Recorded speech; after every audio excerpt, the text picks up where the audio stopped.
the love that you have for people or whoever you love, you should be able to say, you know what, I love you. Period. End of story. I don't want you to, man, I do want to, but I'm not doing it because of that. I'm doing it because when I'm in my vortex, I think about loving you.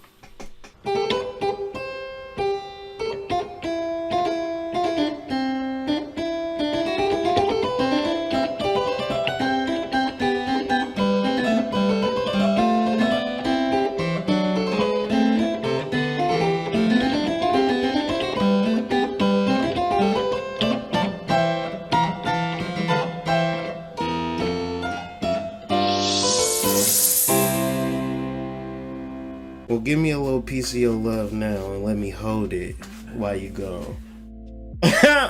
Camera, they don't want to see all of your love, babe. That's for me. That's my love. All for you, that's for sure. If you need anything. I mean, you can share it.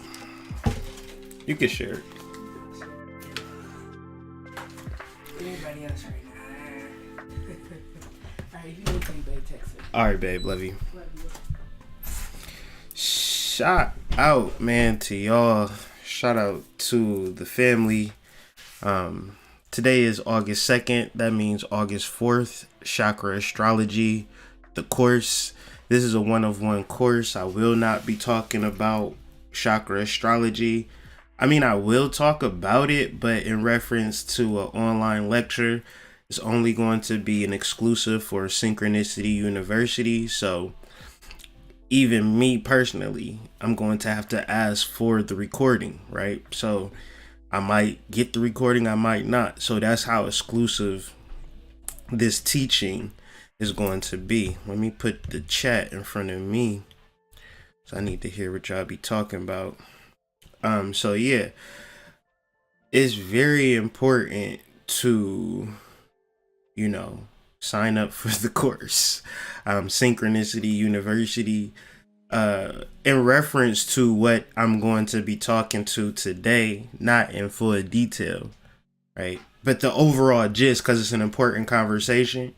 And so I did not know that ChakrAstrology was going to lead me to a particular conclusion that many people have came to this conclusion. I just came to this conclusion on my own. And so it's a very exciting conclusion. And that conclusion is alchemy. But before we get into alchemy, how y'all doing? My name is Kyrie. I'm 30. Oh, before I say anything, me and my wife, we're officially man and wife. Shout out to us. Thank you guys for all of y'all support, all of the love that you send me and my wife. In a space that you can receive negative energy, I accept negative energy, because in reference to the positive energy that one could experience, the negative is like ant in reference to Niagara Falls, and Niagara Falls being the positive energy that people send us versus that ant of negative energy. However, because we focus on that ant would be the determination of how we feel, but instead we just focus on the Niagara Falls, or like my son Seven likes to say, vagina falls. I don't know why he calls Niagara Falls vagina falls, but he definitely does. So shout out to all the vaginas falling out the. Let's switch topics. ChakrAstrology, August 4th. Yes, Synchronicity University, sign up. And so before I get into, let me introduce myself. Trying to get to that point. This is a hard thing for me, family, but sometimes people be tuned in and tapped in and hear me talking. They be like, well, who are you? Like, where did you come from? Why are you just talking like this? Like, I don't know you, fam. So my name is Kyrie. Super married, father, lover of love, lover of life, lover of transformation. I love butterflies. I'm an author. I'm an astrologer. I'm a writer. I've been doing this YouTube thing seriously since 2016. It started off as a way for me to teach myself because I was so tired of Sonetta and Brother Polite and all of the bullshit that I said I wanted to get into some real metaphysics, some real occultism, and there is no melanated version of that. Like, you know, I was Brother Panic and Bobby Hemmett to death. I was tired of tangents. I was tired of listening to information in 1996. I'm living in 2016, right? But the occultism and the metaphysics seemed like a real thing. And the thing about me is, like, when I listen to metaphysics or spiritual people, it's just 99% tangents to me. And I can't specifically stand tangents in reference to information. I just like information. Like, I like it straight to the point. So when I went to church, I love church because what I love about church is the sermon, the pastor, the information, the decode of the Bible verse. Because when I look at the Bible, I'm like, what the hell is I'm reading? I don't know what I'm reading. However, the pastor would make sense to me, and I love church for that. But I couldn't stand the singing, the announcements, the usher board, more announcements, offerings. And now, you know, at this particular point where I'm at in my life, where I'm tuned in and tapped in to, like, long story short, a lot of actual ministers and reverends help me in real life, right? I'll get into that when I get into the law of attraction story that I'm working on. So after ChakrAstrology, we're going knee deep into law of attraction, right? But I've been creating and curating a workbook for you guys that is going to be a part of the ChakrAstrology series. I'm not selling this book. This book is free, right? All I ask is you possibly sign up to my email list, or if not, probably like a week or so later, I'll put it on the site just for a free download, columbianexchange.com. The reason why I'm giving this book specifically away for free is because everybody needs to read this. And if a price point is disturbing to you, there is no price point. I've been working every single day on this book. So to my friends, family, homies, colleagues that like, where's Kyrie been at? I've been working on this workbook. I've been working on this course to give to people for free, right? I'm working on this video to give to people for free. Why am I doing this? Because I'm so blessed. I'm so favored, and I'm so in receptive mode in real life that I figure something out. And I don't have any worries, no cares, no interest. However, you know, if you want to absorb critical information that nobody is ever really talking about, or people are going on to deep, dark tangents about their own personal life, or people are on Google referencing stuff, right? And then just telling you shit that they read off Google, that's not spiritual, fam. That's not enlightening. Even if you think it is, even if you think it's beneficial. Let's talk about something real quick. In reference to the spiritual information, it's not about information more than it is about glamour. So if you are a glamorous person or a glamorous being, you would be successful at whatever you do. Even referencing spiritual energy and spiritual motif. Now, when you find somebody that is speaking spirituality in a way that moves you and grooves you, right?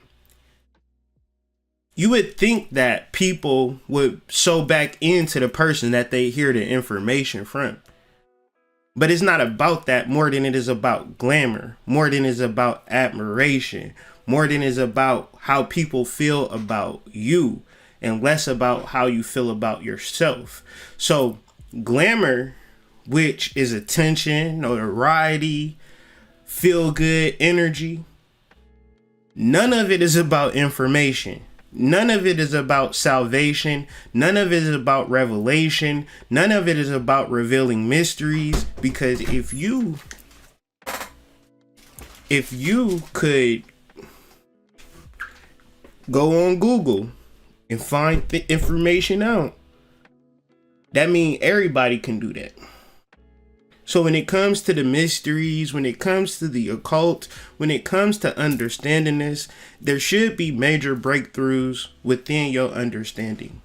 And then from those breakthroughs, then you have the conversation. Then you can pull stuff off Google that confirms that what you are already have understood within yourself by being not only a person that talks about these things. So Chakra Nova, a book that was written by me, edited by Chauncey, my wife, edited by Racine Maurice, my partner, right? A book that's available on ColumbianExchange.com right now, right? Is specific to helping you elevate yourself by understanding your chakras. Another book that I've written, Astrology Explained. You can get this at Columbian Exchange. You can get this on Amazon. But before you get these books, fam, I want you to read the reviews, because the reason that I don't talk about what I do, right? Not saying that I shouldn't, I very well should, but the reason that I don't is because the reviews are so captivating and compelling. Meaning that it's going to take the people doing the work for my work to stand. And I can't force y'all to do the work. However, if you do got a book from me, don't let that book sit on the dust, because I didn't write that book for clout or fame or notoriety. Create a futuristic is an entity, it's an energy. And nobody, but even with the 1,000 to 100,000, and the difference between 10,000 and 100,000 is that it's going to be exponential. We're going to get to that 100,000 so quick. How you feel through it is the ultimate goal, because even if they got the internet completely off and I'm not able to do this live, how I feel about it, how I process it is completely on me. Now, this weekend I did an event with my wife and I did a lot of readings, and like like sometimes, like if you do an event and you're like a psychic or a reader or whatever, you don't, hopefully it ain't buffering too bad, but it's just, once again.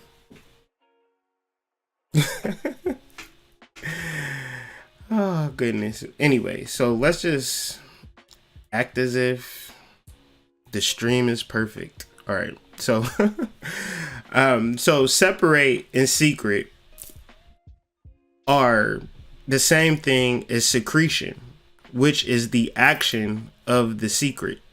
Now, in 2006, they put out the Law of Attraction book that was called The Secret. Now, people then took that information and tried to get bigger houses, nicer cars. And the root of that was not having a nicer house or the nicer car, but to feel what that would feel like. So intentionally, the secret is not what you get. It's how you feel.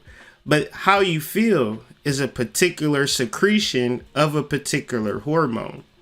So understanding life is not about anything outside of how we feel. But if we're tuned in and tapped into society, we're tuned in and tapped into our job, these structures are specifically designed to make you feel a certain type of way. Even if you're right, they know you're right. They will put out specific messaging every day, 10 times a day, that will have you questioning your rightness.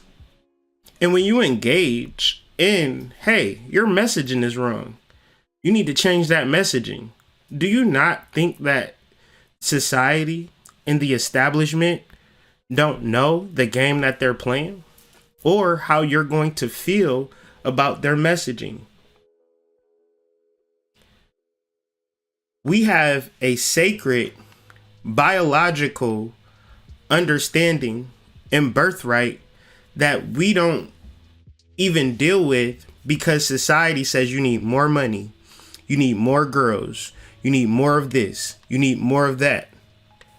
But in reality, when we think correctly, when we concentrate, when we focus, when we eat correctly, when we eat to live, not live to eat, when we are traveling, going out to nature, spending time with our friends, spending time with our family, when we are just having a day or a week or a month where we're just chilling in a particular vibe, when we can see the world in all of its worry, all of its glory, all of the trees, all of the rivers, all of the lakes.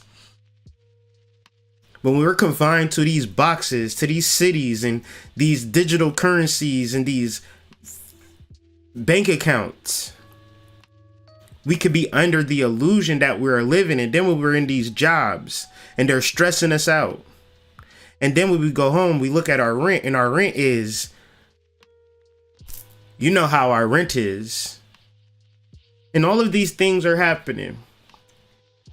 Specifically happening so you can feel a certain type of way, so you can secrete specific hormones such as adrenaline, such as cortisol, right? But we're talking about the neuromelanin and the melanin and the melatonin that can be secreted. These are the black or dark energies that create the world that we live in, but one would have to be balanced from the root to even produce melanin. See, melanin is a result. Melanin isn't something that we just have in specific to a production. See, when you produce melanin specifically, consciously, from doing chakra work, you know for a fact that you are a magnet and an attractor to your reality. You know for a fact. Meaning that consciousness, alchemy, occultism, metaphysics is scientific. It's mathematic. And when I say scientific and mathematic, it doesn't care about how you feel, except that it has everything to do about how you feel. That's confusing, but let me try to resolve that confusion. How you feel is a scientific, mathematic composition on what hormone is going to be produced. But how you feel about science and occultism doesn't matter. The same way how you feel about the rain. If you hate the rain, it's not going to stop the rain from coming. So if you hate learning, or if you hate focusing and concentrating on not the external, not on what somebody else is selling you and or telling you, when you are focused on yourself, on your root chakra, making sure your root chakra is activated, making sure that your root chakra is pulsating, that you feel your perineum, that you feel your kundalini rising in your body in real time is the goal. And from there, balancing those emotions from the power center now activated. That is a scientific art. But how we begin to feel, we have to begin to examine these things. And a lot of times we are in these positions, such as work, such as career, such as job, such as family, such as relationship, and nothing but fear surrounds these particular energies and paradigms. So today, I want to tell you about the secret of law of attraction, but not today, forever. Because once I figured out this secret, once it made sense that alchemy is internal, alchemy is chakra work. And when you are specific to how you are vibrating, how you are connecting, how you are understanding yourself, before you start talking about any fly stuff about what you accomplish, who you are, all of that pales in comparison to how you understand yourself from your chakras. And your chakras being your glandular system that produces hormones. Now, this is the endocrine system. The etymology of endocrine is inner secretion or inner secret, meaning that your body will expand its hips, will stretch out the belly, will enlarge the breasts for a child for a 9-month period. Then after the child is born, the body then retracts and normalizes and restabilizes it without you ever thinking about it. So that means to tell me very simply that anything that I could think about in reference to my conscious mind or external world pales in comparison to how I can begin to think about my body. And now I feel great, right? But people tend to only care about their body once shit is fucking up. Now, my thing is, take care of your body when everything is right.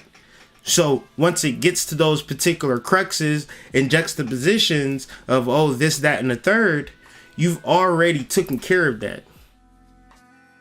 You've already understood. You've already put the stethoscope onto yourself. You've already did the x-rays. You are your doctor. You are your healer. Meaning that there's so many healing herbs and regulatory functions that help with pituitary gland, help with pineal gland, collagen, keratin, all of these particular things that exist within the world to help you and assist you in your spiritual journey. However, you imagine that what you are focused on at a conscious level, what you are seeking at a conscious level, is going to be self-validating. But when it deals with you in your body, that can wait. So when we intake poisons such as sugar, flour, these types of things, not because we want these things, not because we crave these things, not because we desire these things. No, they have been specifically given to us so we could ingest them. Now, if I put a skull and crossbones over your milk, over your flour, over your sugar, and over your salt, then you would view it as poison. But if I disguise it as tasty desserts and home cooked meals and hearty foods and things of that nature, then you ingest it. But the reality is, these are all poisons. So when it comes to alchemy, when it comes to the inner secret, when it comes to the secret, my people are far behind. Not because they're bad people. Not because they're ignorant. Not because they don't know things. Because they don't understand their biological function to the point of conversation. Meaning that we will talk about the baby. We will talk about Lil Nas X. We will talk about all of these things before we talk about our biological functions and how they react towards one another. Meaning that people will be in a relationship but don't understand their sacral chakra and their emotional frequency. Never even put focus into that. But yet when you're in a relationship 6 months down the road, you done gave this woman all of your love. You done gave this man all of your love. But yet and still, when the situation arises that their fight or flight is now engaged and triggered, they're either A, fighting you, or B, running away from you. And you're surprised about it. The reality is, until you understand your biological processes, meaning that New Edition put out a wonderful song called Can You Stand the Rain? It's an interest in occult metaphysical meaning in that, in reference in the sacral chakra. Meaning that, can you handle a person's emotional, triggered sense of understanding? Because once you get into that realm, most people age between 5 and 10, give or take, of their maturity level when they are triggered at the sacral chakra area. But at its deepest, corest level,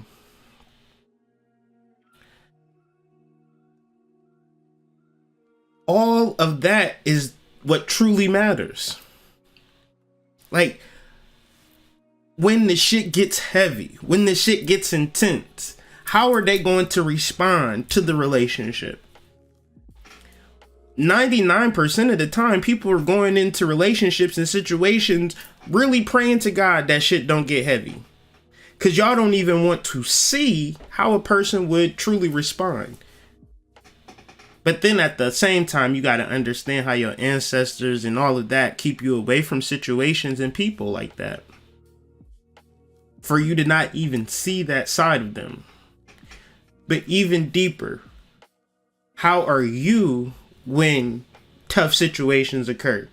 Are you emotionally responding to them through releasing cortisol and adrenaline, right? So excited, meaning that your mind is shut down and now your inner child has come out to play. And now it's like, well, just listen to what I don't want to hear what you have to say. I don't want to da da da da da. And then this is a very important thing, that we as melanated energies accept the role of purity, because nobody really cares about your past experience when we all live in the now. And your past experience is not harming anybody but you, because your past experience, even though you don't know it, by reflecting on your past experience, you're giving yourself the excuse to not be present. And that is a tragedy. This is the only word that I could describe for people reflecting on nostalgic past memories and not being present.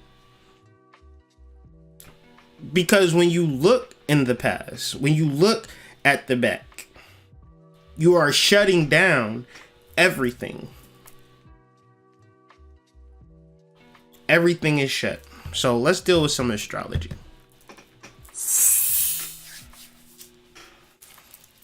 So today we'll be talking about Sun in the second decan of Cancer, conjunct Mercury, opposed Saturn, and these T-squaring Uranus and Aries. Saturn is in sidereal Capricorn, where it is exalted. The Sun conjunct Mercury in the second decan of Cancer, which we talked about last week, deals with abundance. Okay, now this abundance is available for everybody, but it is a matter of concentration and growth. Okay, so moving forward, we'll be talking about Venus trine Uranus.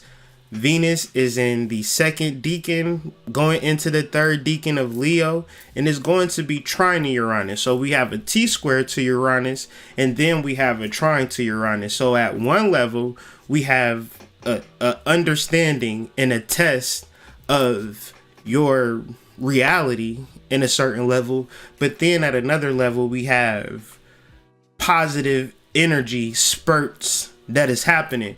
But with the trine, a trine would be viewed as positive, but from an astrological point of view, I think trines present the most difficult aspect, because it's always masquerading, or it's never being triggered to see the beauty of it. So as we talk about Venus trine Uranus, what we'll tend to see is that it could be very beautiful, right?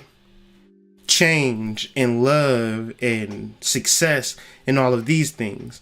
But most people is jealous of you, so jealous of you that they don't necessarily want to work with you in the space of being their best self. So if you are anybody who seeks to partner up with people, it's difficult, right? The difficult part of it is that people emulate and don't understand that emulation means that you must be your best self. You must offer your ultimate best energy. But that's not competition. So when people offer their best energy and not thinking like, I'm being my best for the collective, then they're saying I'm being the best for myself. But in the time of understanding of everything, being selfish is not going to get you anywhere. However, it's not going to stop people from being selfish either. So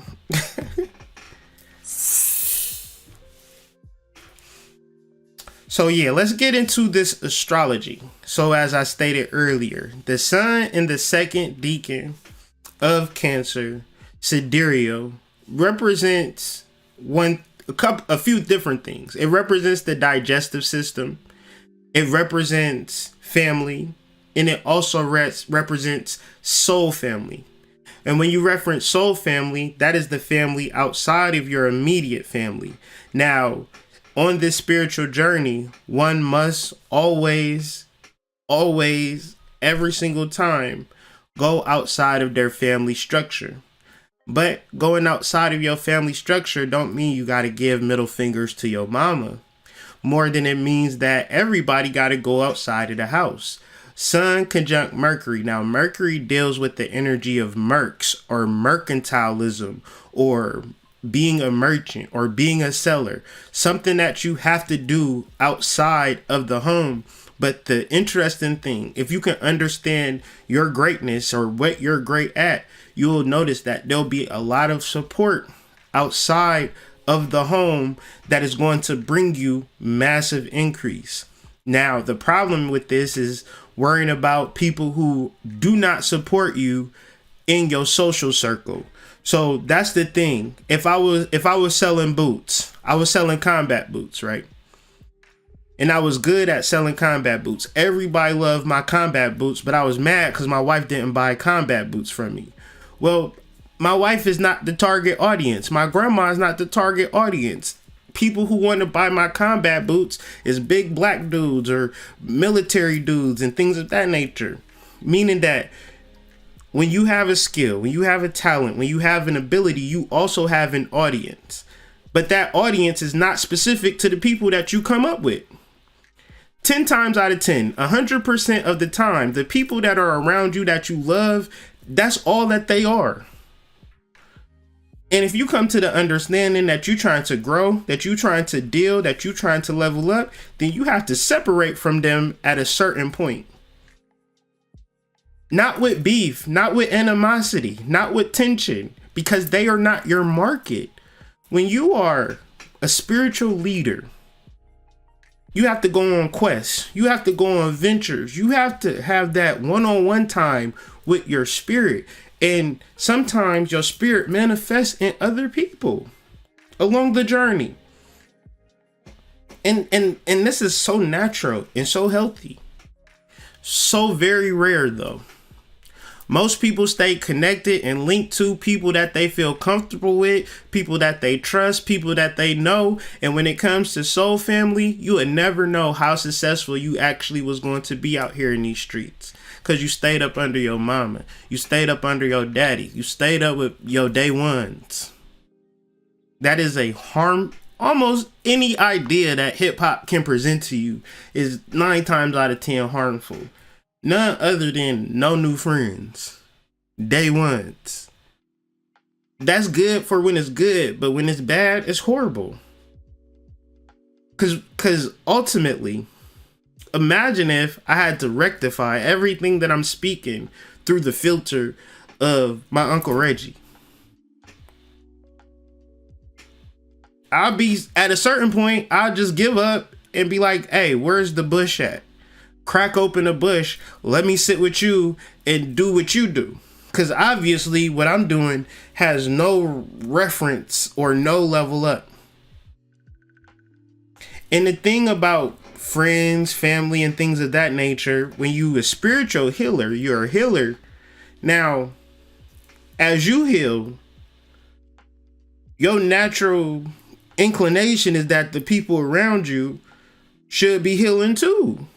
But what you'll come to realize that the people around you is just in awe of your healing process. They could care less about healing themselves. And because of that, you need to be aware that it's not about everything else that's happening around you more than what's happening within you, but the concentration in the growth process is extremely internal.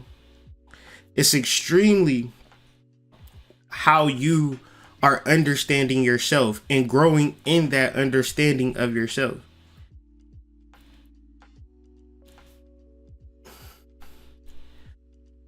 Now, this is Sun conjunct Mercury in Cancer. It's opposing Saturn in Capricorn.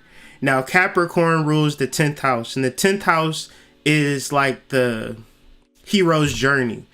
It is going outside of the boundaries that life has for you and creating a deeper spiritual path for yourself.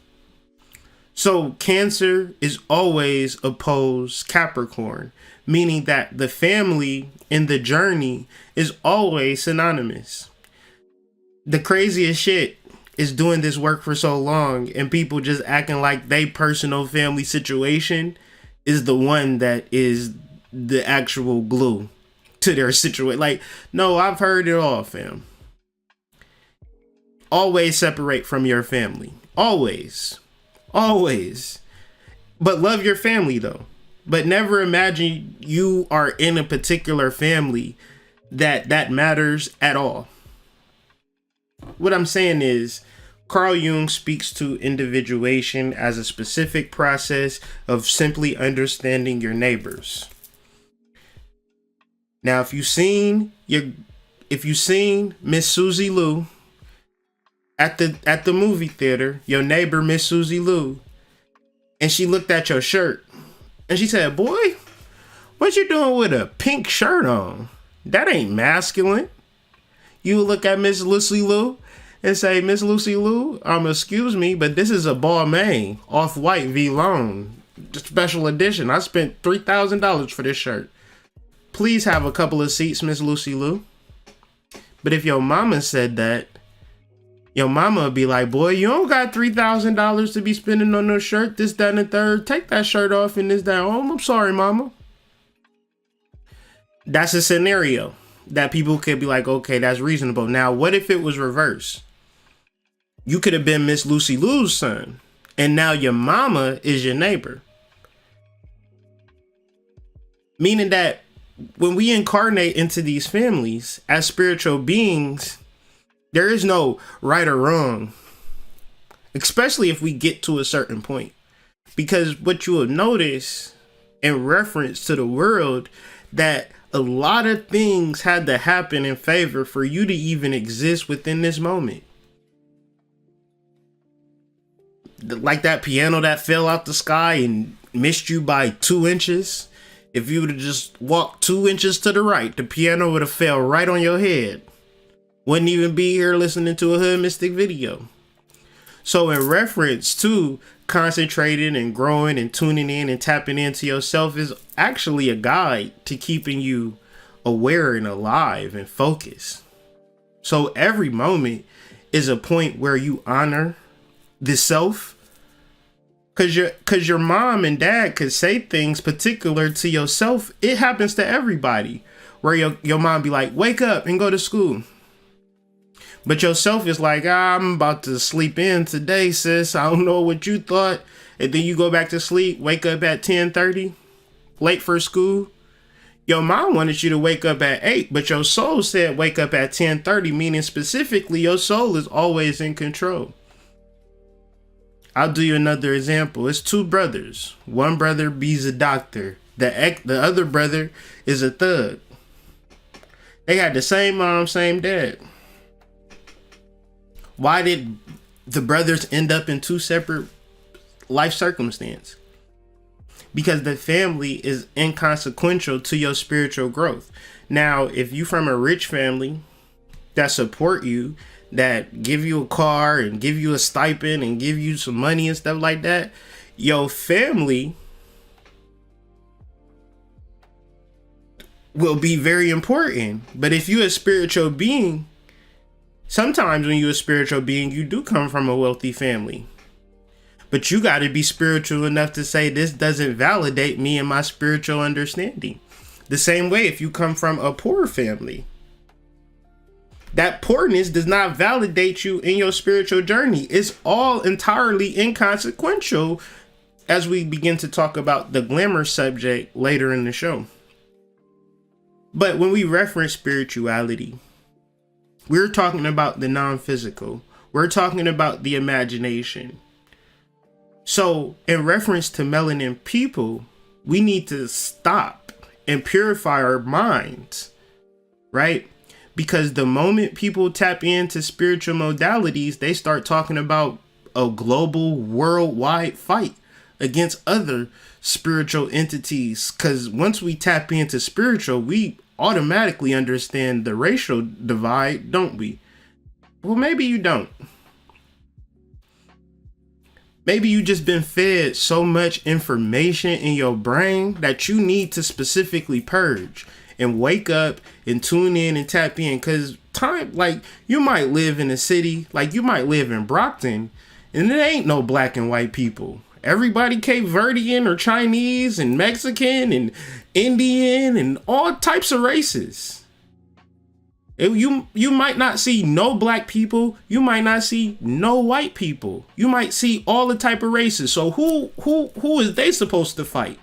What's the Chinese and the Indians? What's their mythology? Why don't they like each other? Are they black people or are they white people? So race and spirituality don't mix. But when you think about your family, you're talking about a specific race. So when you take the spiritual journey seriously, your family inconsequential. So at a certain level, Cancer is about family. But that's a level. That's like the second step. The next step is soul family. Because once you ascend, if Cancer comes first, and your next step from the third level of Cancer is into Capricorn, well, you knee deep into second 10th house career. So whatever you came from, it either helped you or it helped you. I'm gonna repeat that again. Whatever you've been through in your past, it either helped you or it helped you. It either helped you out a little bit or it helped you out a lot. Nothing in your past specifically harmed you when you realized that it was all inconsequential. It was all illusion. It was all glamour. Because when it comes to this present moment, and you can decide, I can go to the river today, or I can go to the lake, or I can go see the waterfall.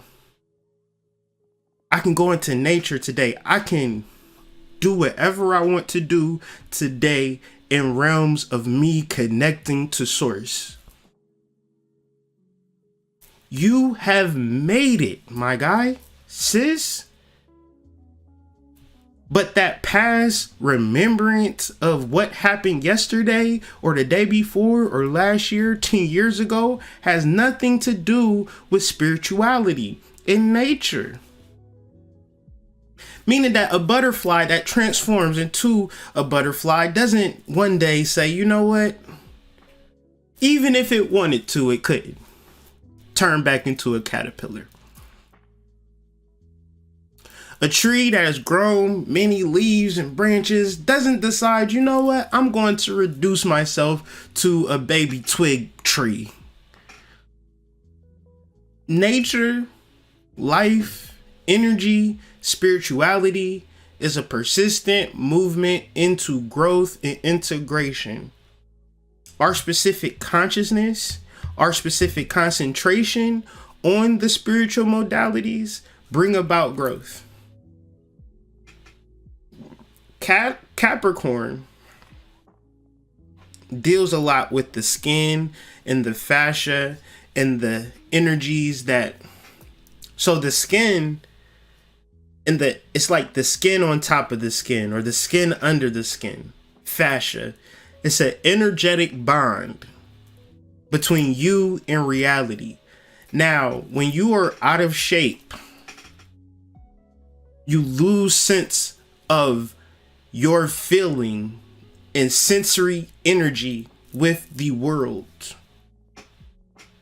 So one of the major aspects of Capricorn energy is working out, exercise. One of the most important things for human beings is exercise. Now, to the people that exercise, y'all just have a couple of seats and relax for a little bit. I'm talking to the people who do not engage with their vessel. I was like that, so it's no shade from me, but I did work out today. Most people, even if they got a 42, 22, 38, even if they got, a nice physique, don't work out, don't exercise. Meaning that they do not fully engage in the forms of reality. What is reality? Reality is your vessel in its upkeeping. It is not the work that you do for money.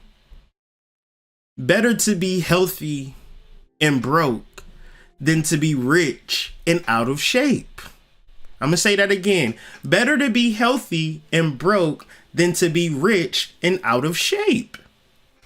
Meaning that, why would you work so hard on a particular endeavor? I'm talking to myself right now. Please don't take offense to nothing that I'm saying right now.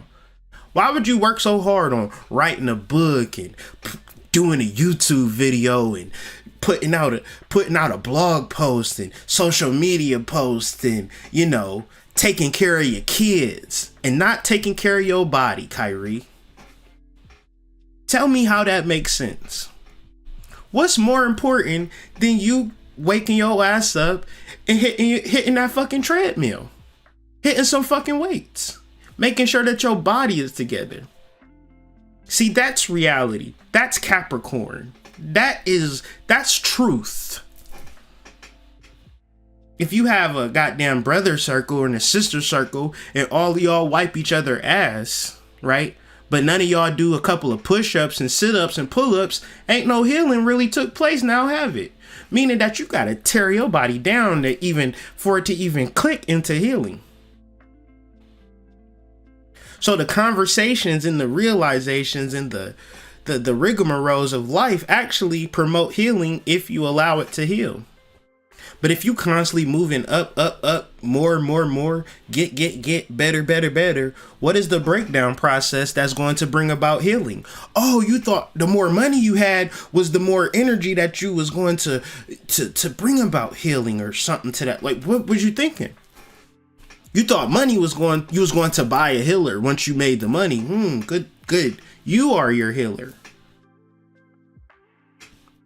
So do not wait to be fully and physically engaged into the mind, right? You got to exercise your mind, right? There's hella books out here.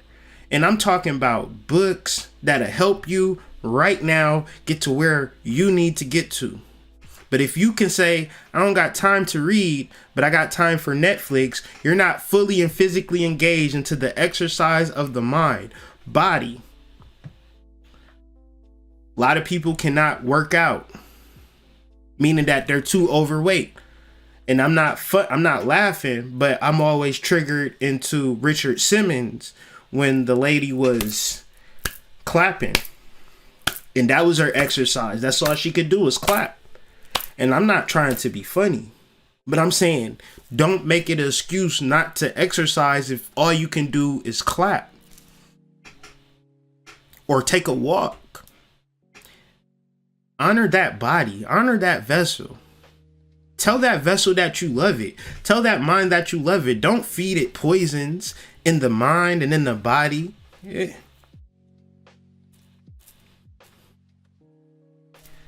And ultimately, exercising the soul, which is what you've always been.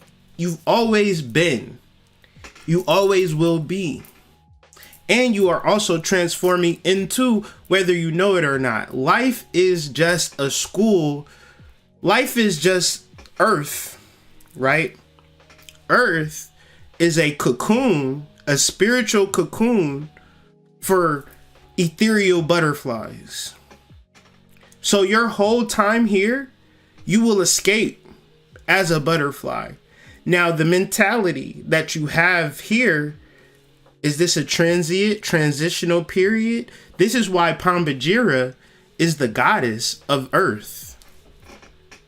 This is why Pambagira is the strongest entity in the world. This is why when you tune in and tap into Pambagira, everything tends to make sense and you get everything that you want when you strip down naked. That's the first level.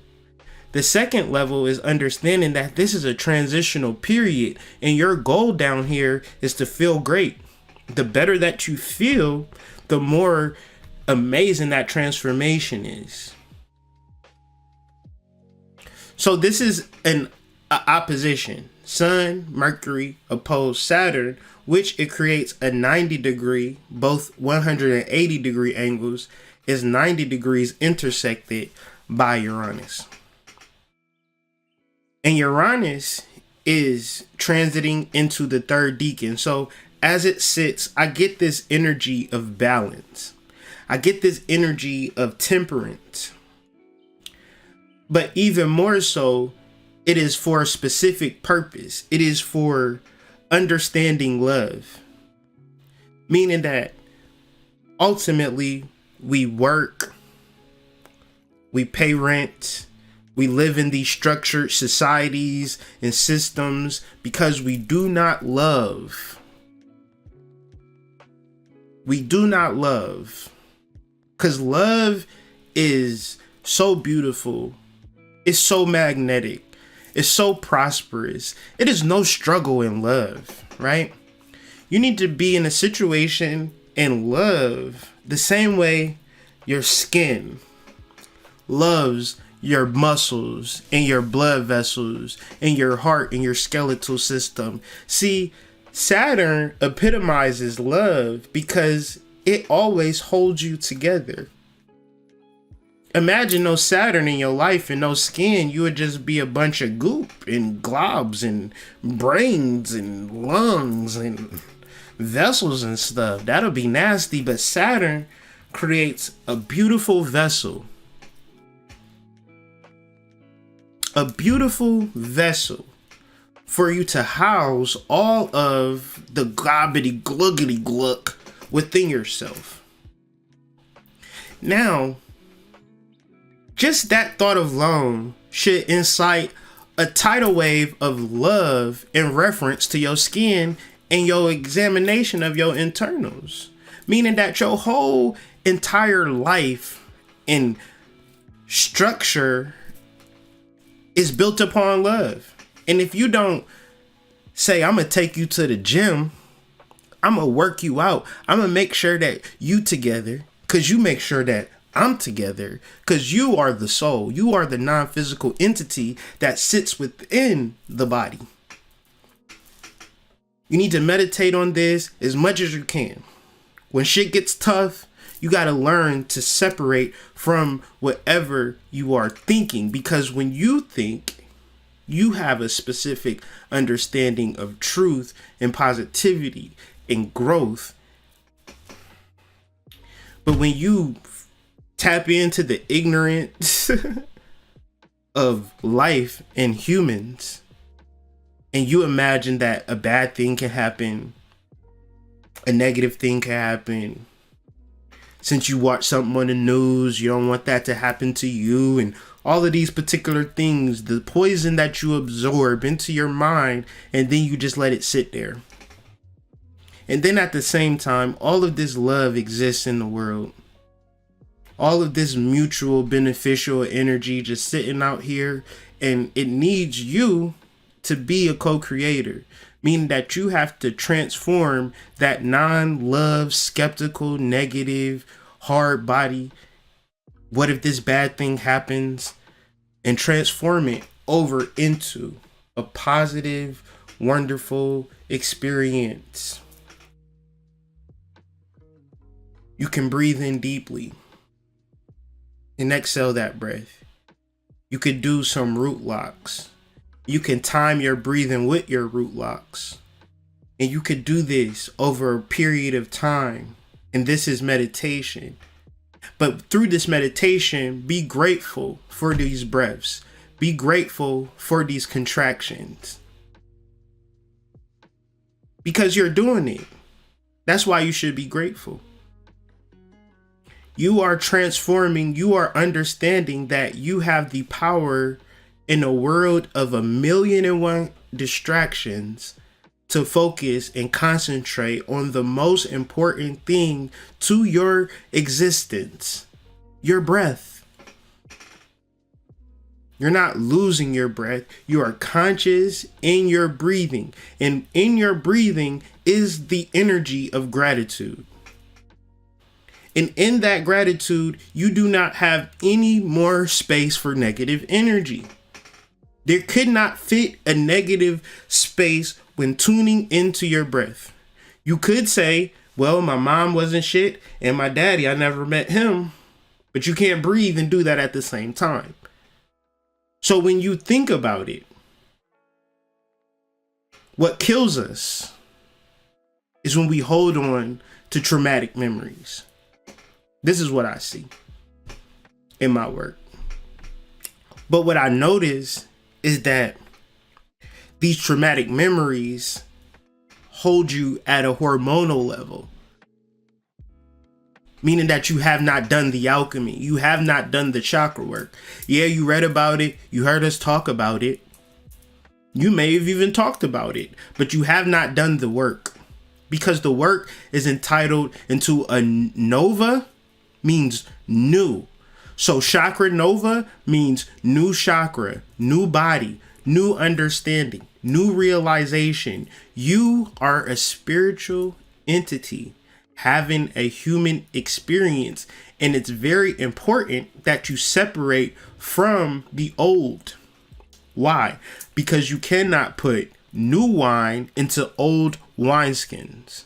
In order to get new wine, nova, new information, new skin, Capricorn.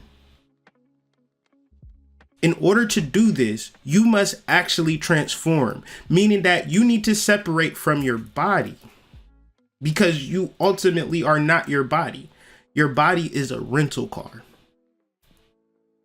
A rental. So you can't smoke in it, right? Without incense, of course. Can't just ride it. You got to return it at a certain time.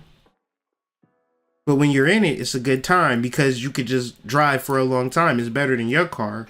You can only drive your car from the west side to the east side. Anything past 20 miles, it starts to overheat, and now you got to pull over.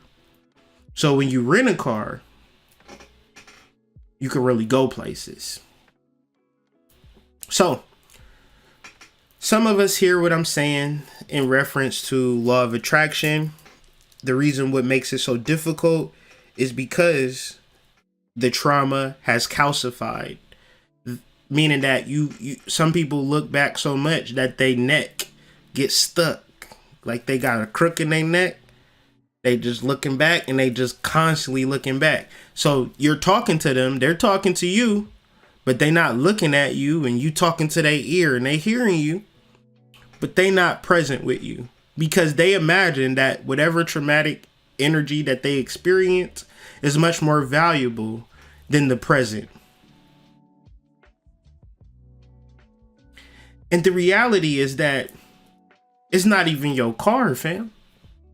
It's a whole rental. And you tripping over what happened in the rental.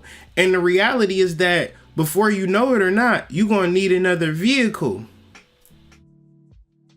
And the problem with getting rentals and the problem with this is that we don't realize that we are souls. So we can get caught up on everything. Who's doing astrology, sidereal or tropical? Who's spiritual? Who's copying off and da-da-da-da-da. All of this particular stuff that I deal with on a personal level is much more of me not caring about that, just speaking my truth, doing my thing, and understand that imitation is flattery. But another deep thing is to alchemize that pain and hurt when I realize that people are not interested in working with you more than they're interested in competing with you. More than that, people are interested in what you get or what you don't get. More so than they interested in what they particularly get and what they don't get. Meaning that you should be so caught up in what you're getting that you could give a shit less of what another person is getting. Because you could be blocking yourself from yourself by worried about what another person is doing. So ultimately, where we think that is your homegirl, that is your homeboy, that's a low-key silent competition in this astrological transit brought that out. So let's talk about it.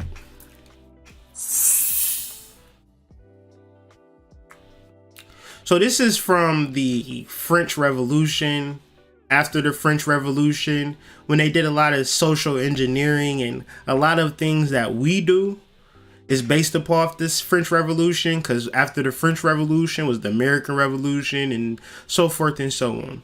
So this is the only article that I could find on the psychological subject, meaning that when I did find information on it, it was very transformative in my understanding of human nature, right? Because I was feeling like people don't necessarily want to actually build. And that was very disturbing to me. I was trying to understand. And so I was looking at articles and stuff. And I came across this article. I'm going to show y'all who read it. So maybe if y'all are article junkie like I am. Virtuous competition among citizens. So this virtue is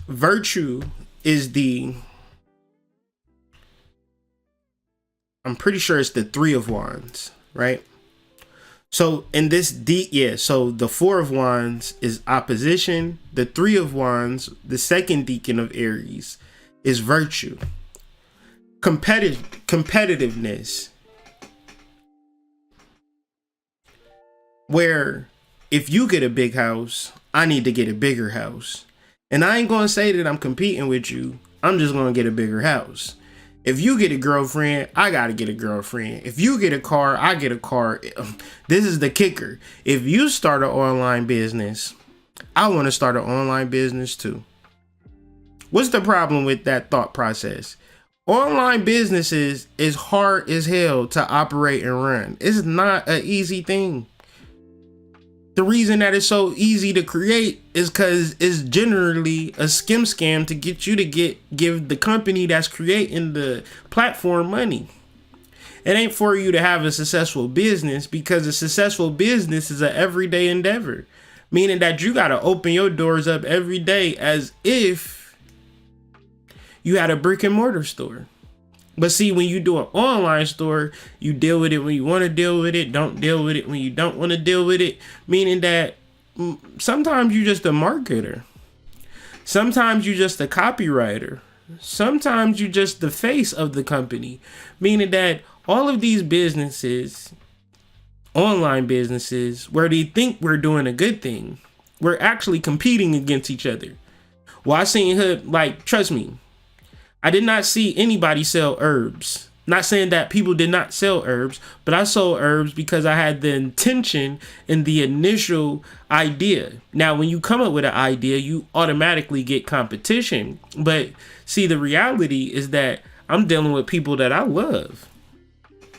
And I'm doing things in the hopes that, people can learn to work together. What tends to happen is people see what you're doing and take that idea and don't think about it that way. And I did not know that, right? I thought that everybody was down to work together, especially if somebody presented you with a good idea.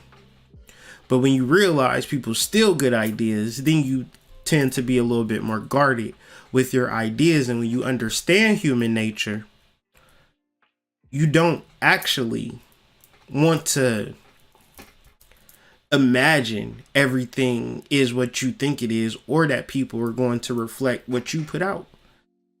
When it was said that this is the principal motive for human action, I'm like, wow. So you would think that the principal motive of human action is coming together and working together and figuring this thing out. But no, the principal motive for human action, and we're talking about boyfriend, girlfriend, is to compete with you. And so this is more of a psychological conversation in understanding mysteries into why things don't plan. Like, if you anything like me, and you're like, well, what the hell? What happened with that situation? They weren't actually trying to fuck with you more than they were trying to compete with you. And even more so, I'm bringing it to the I'm bringing it to the focus so you can feel triggered by it. So you can think, is Hood talking about me right now? Is Hood talking about me right now? Probably I am. I'm talking about everybody at this particular point. The principal motive for human action.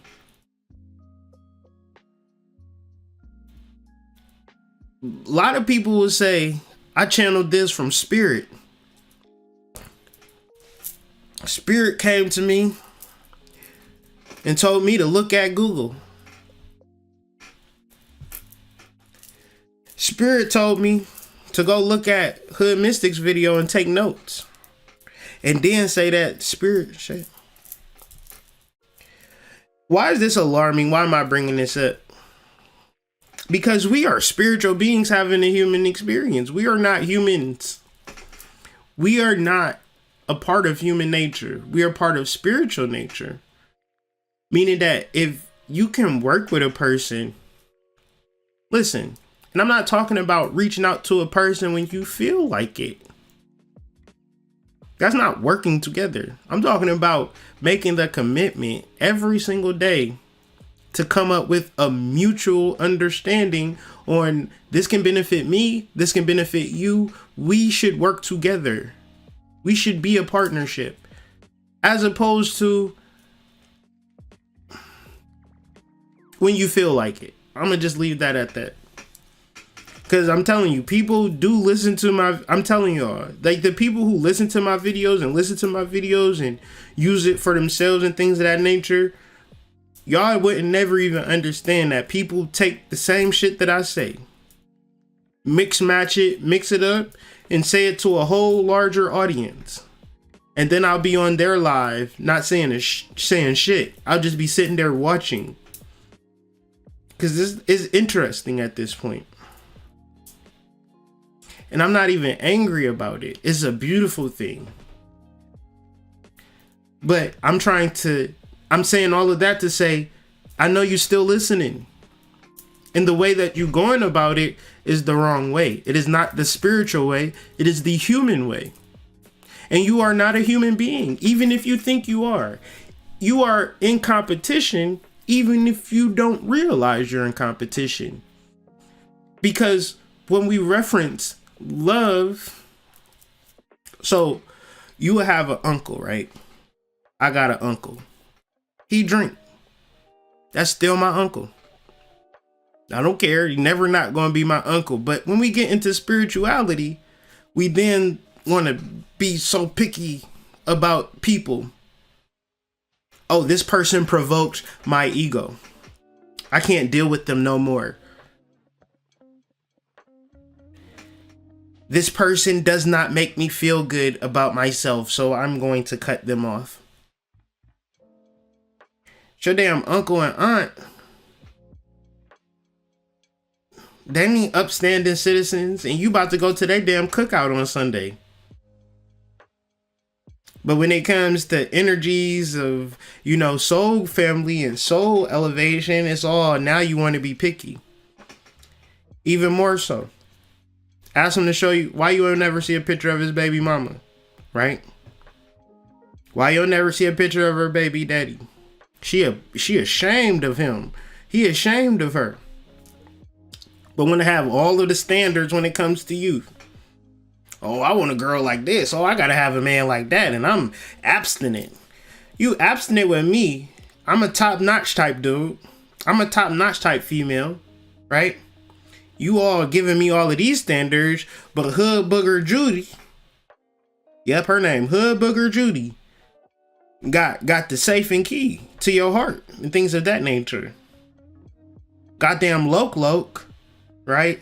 Didn't have to do none of the stuff that I did. You wouldn't never abstinent with him. It was always, daddy, this pussy yours. But y'all don't never want to talk about that. We're going to leave that right there.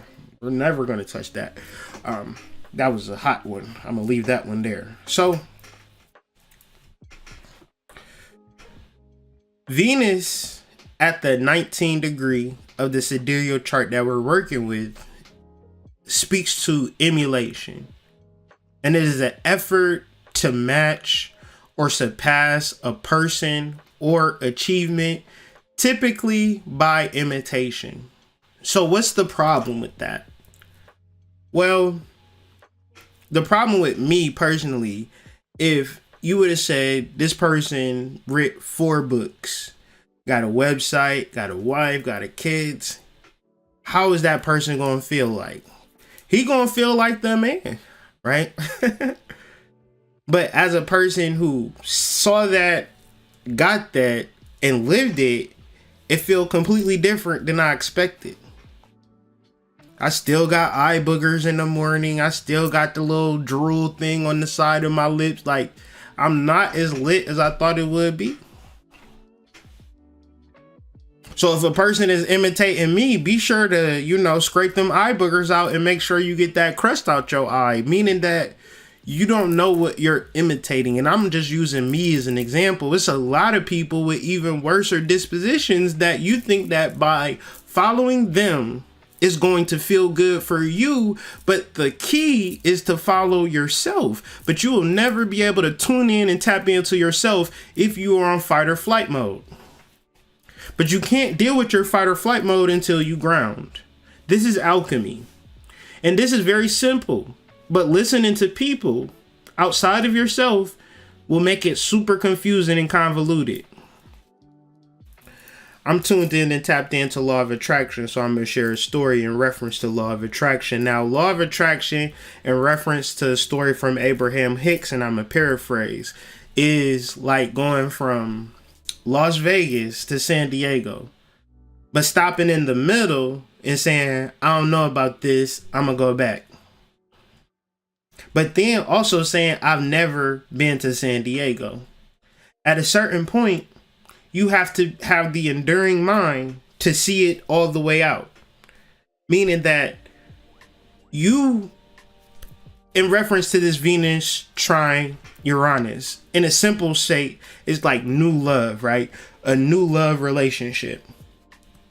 But you have to say, I want to marry you. I want to be with you forever. Last night, lovemaking session, it was just me and my wife telling each other that we loved it. Like, all I could think was just how much I loved you. You know what I'm saying? Like, that's all I could say. I love you. I love you. I love you. Just over and over and over again.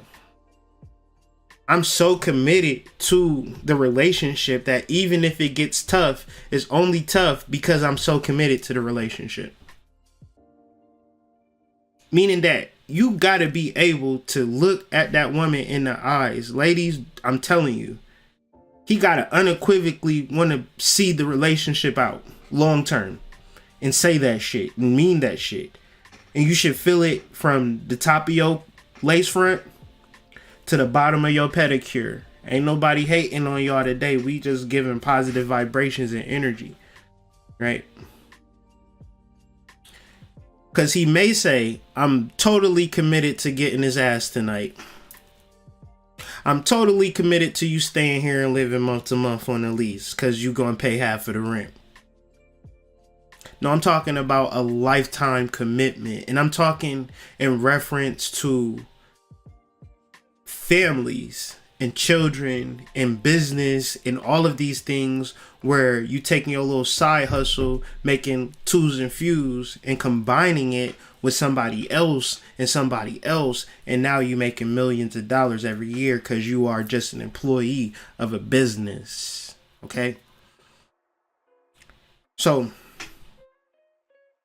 in reference to competition, it's not about what you got or what you don't got, or what somebody else got and what they don't got. In reference to competition and emulation is great, right? As long as we got the same goal and we're open and communicating. The issue with Venus and Uranus is that you're not going to tell your partner, I want to be with you forever. You're not going to tell your partner, I want you to get a huge bag, right? Because I'm telling you, it's very easy to say, I just want something bad to happen to my baby dad and something bad happen to you. I just want something bad to happen to this person and something bad happen to you.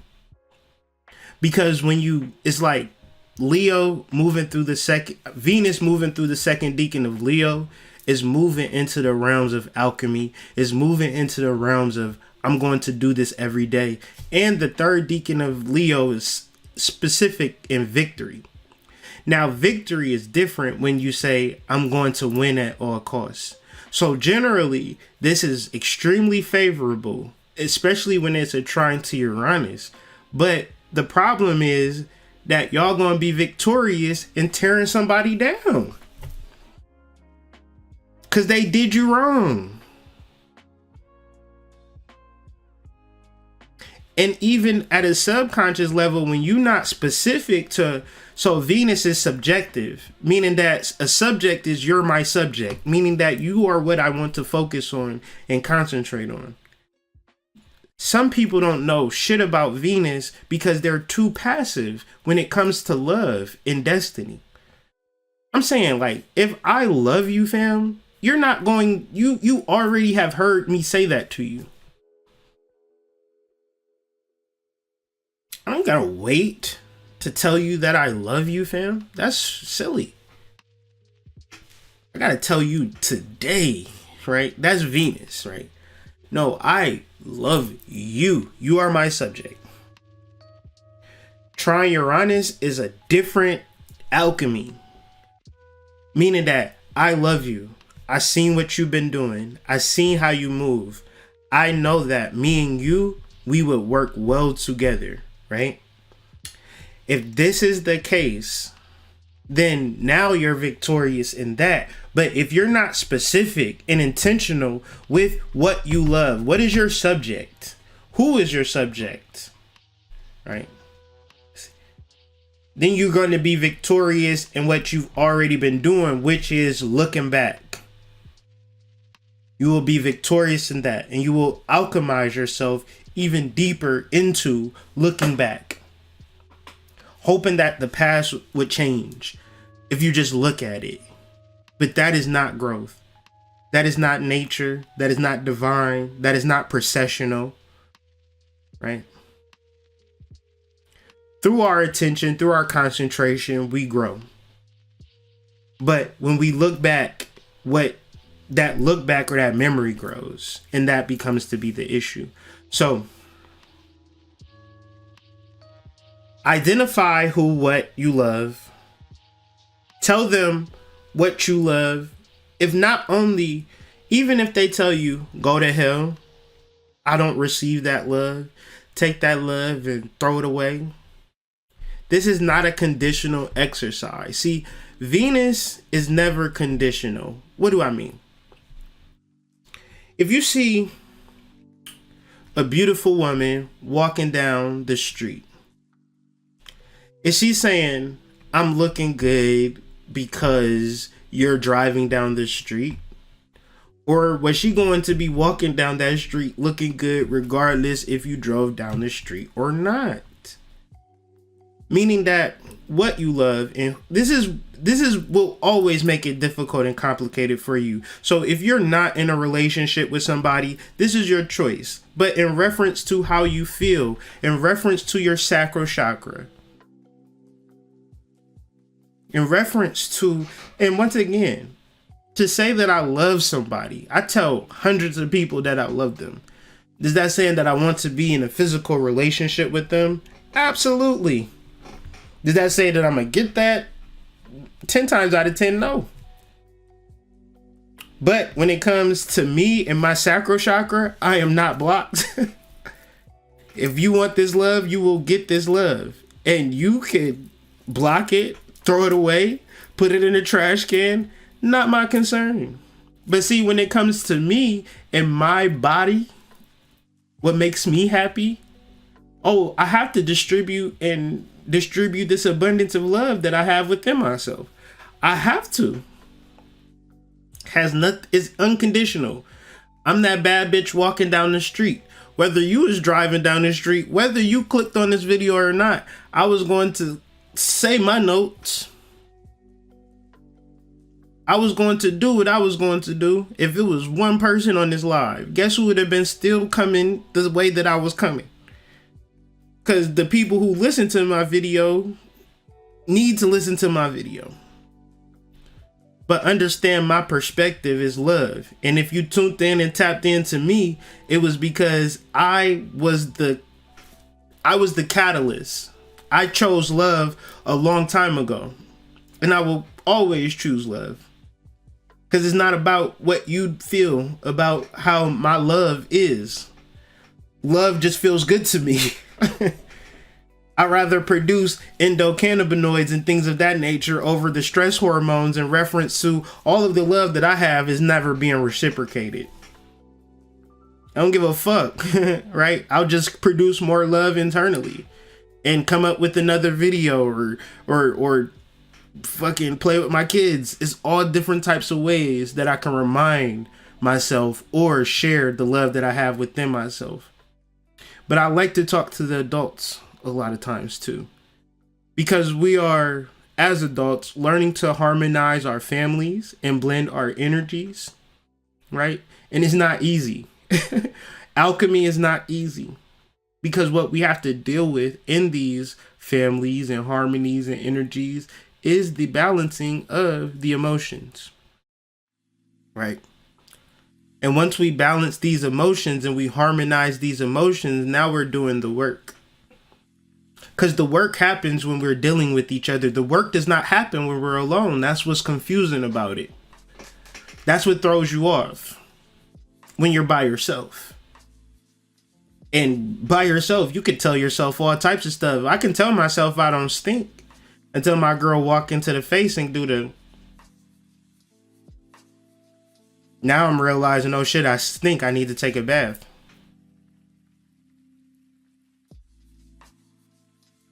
And since we are spiritual beings having a human experience and our lives are set up spiritually, things are extremely easy. And our relationships are extremely easier too. We just need to open that door and unlock that key. Well, unlock the door with the key. Excuse the analogy, fumble. But what I'm saying is, especially women, right? I don't know if this is going to work for fellas. You understand? Like I say, I give love out all of the time, fam. It don't never come back, but that's a whole nother video, right? In this particular instance, your love, not your stress, not your dependency, not your entitlement.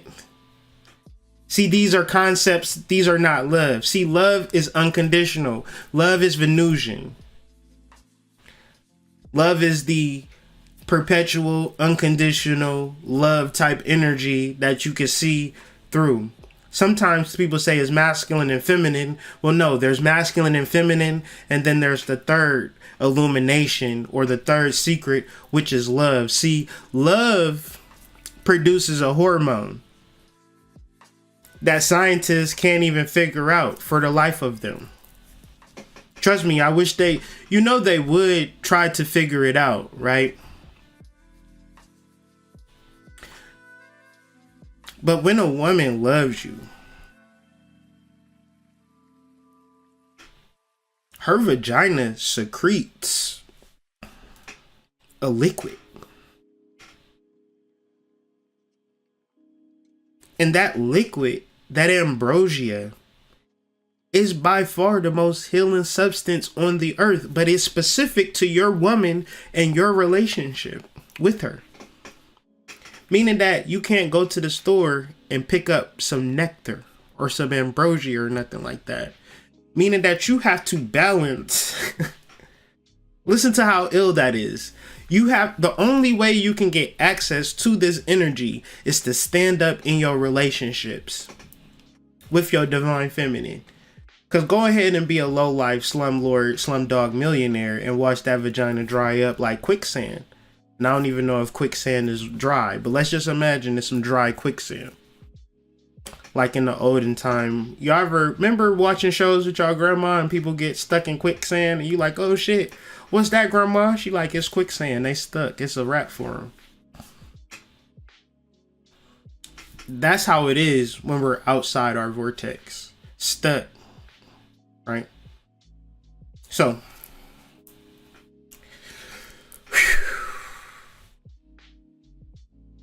Let's try to stop competing with each other.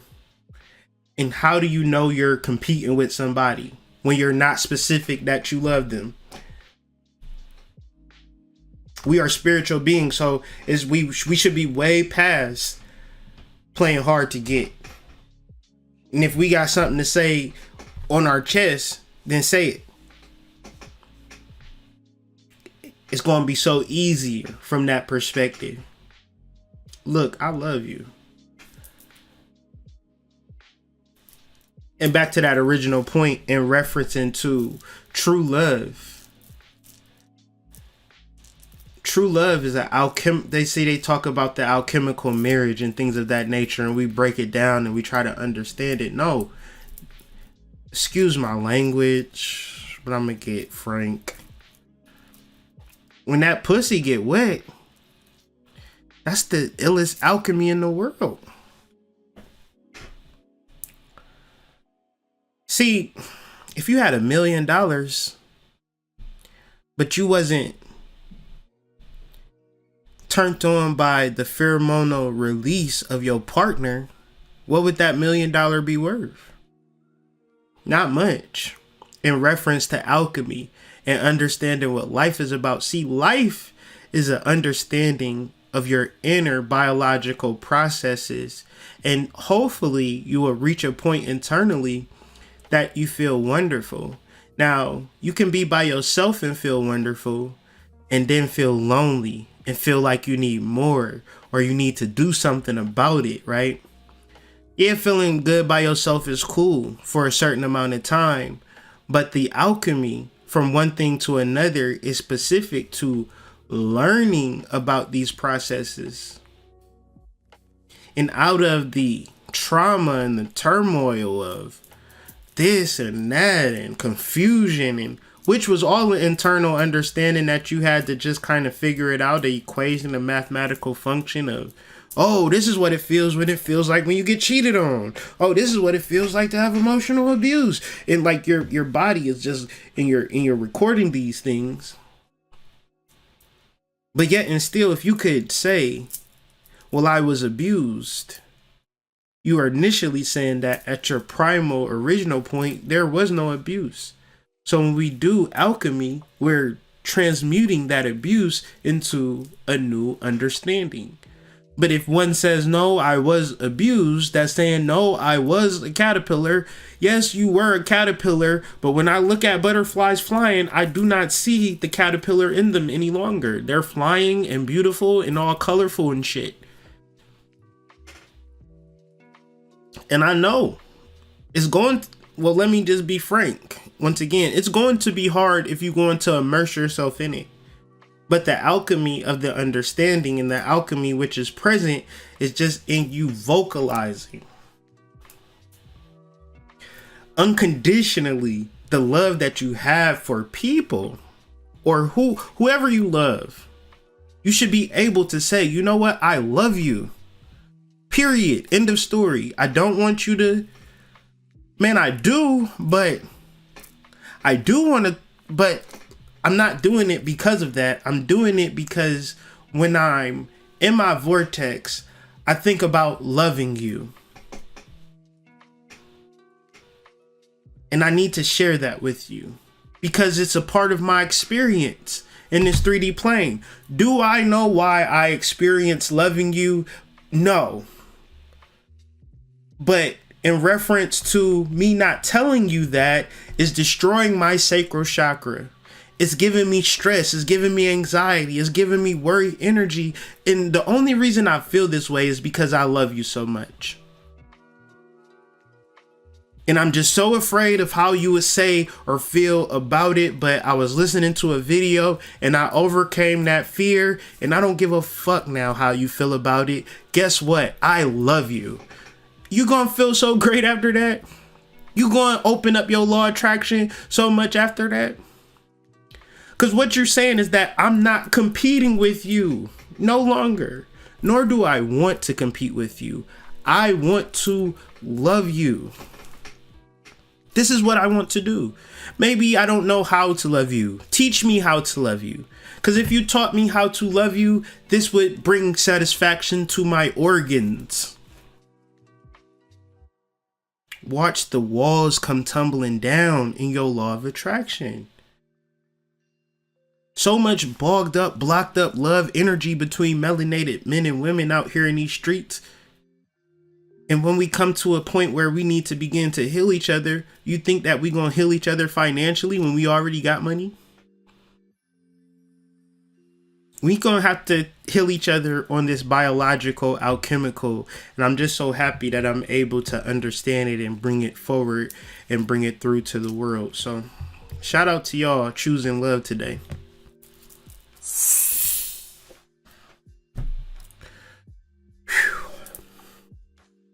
So, an overview. We talked about Sun conjunct Mercury in the second decan of Cancer, which focused on concentration and growth.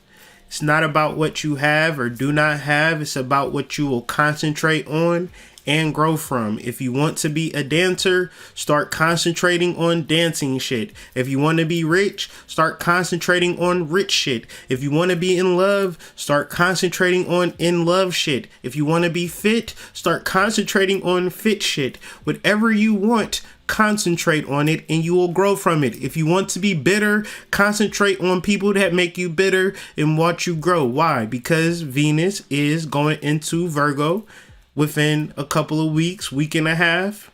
And whatever we are referencing, whatever our subject is, whether it be bitterness or nirvana, it will begin to calcify. Virgo is an earth sign and things of that nature. So the seeds that we plant will the things that we will grow.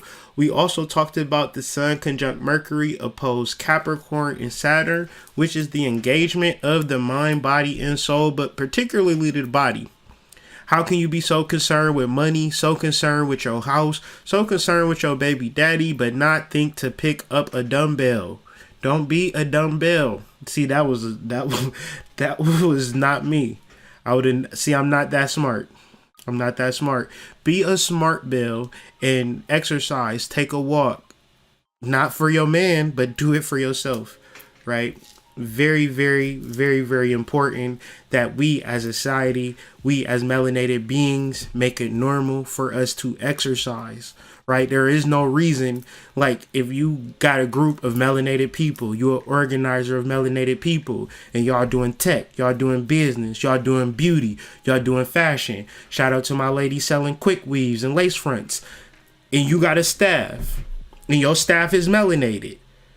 Stop work right now. Stop. Everybody stop. Let's do some exercises. Let's take a walk as a group. Be a leader, right? Set the intention, because this is your staff. These are the people that you got working for you. Now imagine these people not getting fresh air and exercise in their life. They're not going to work for you at their highest level. Encourage exercise. Encourage engagement in the body. Right? Because we can never be so spiritual and not have our body. See, our body and our spirit are brothers. Castor and Pollux. Gemini. Okay? Very simple shit. Okay, we also talked about the T-square to Uranus, which gives us the overall theme of alchemy. Right? But it is the alchemy of love. So, in reference to your ability to stand in your unloved energy, you have to say, I'm done with that. I'm moving into pure love, nothing but love, and understanding that this love is not about what my baby daddy did to me, what my baby mama did to me, but it is about the love that I feel within myself. And if you are a spiritual being having a human experience, I know for a fact it is to share and give love unconditionally. You just have to be mature enough to walk into that. We also discussed Venus trine this alchemical Uranus, and this Venus energy is more into the concept of emulation and competition, which may seem like you should not partner with a person, right? Because you feel as though there is some vulnerabilities within this particular relationship. But then vulnerability in the relationship comes from you, and not saying that, hey, I love what you're doing. How can I help you? Meaning that if you can start your own online business, you could at the same time help somebody else who has an online business. That's literally how it works. So let's do an experiment. Let's talk about Lever 2000. Now, can you only get Lever 2000 from Walmart, or could you get Lever 2000 from CVS and Kroger? Let's do you one better. Is Lever 2000 with all the other soaps, or is Lever 2000 with the breast milk and the Cheez-Its? Meaning that when you look at the soaps, you could choose from Dove, Lever 2000, goddamn Irish Spring. Right? Hella choices. Now let's do one better. Do you think that the owner of Lever 2000 and the owner of Irish Spring want to do a celebrity boxing match or some weird shit like that? Or every store you go to, you see soap next to soap, next to soap, next to soap.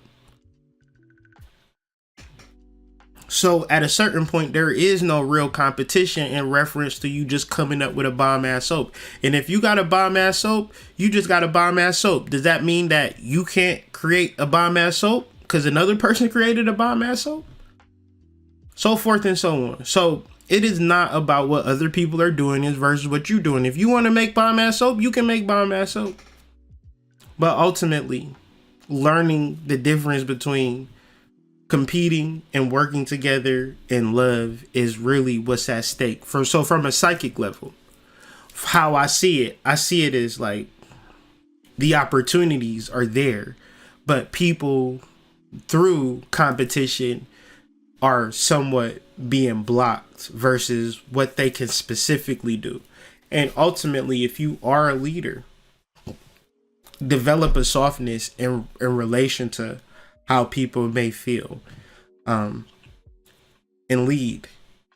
Because I tell you what, if you are a leader, if you are an organizer of men, you have an opportunity to, this might be a cliche, but really change the world. Because what people are not doing is organizing and transforming and leading men, women, grown folks.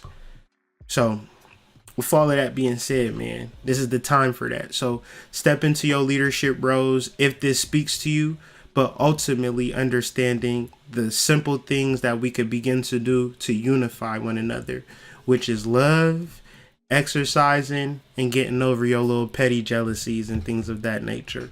But let's get into some law of attraction.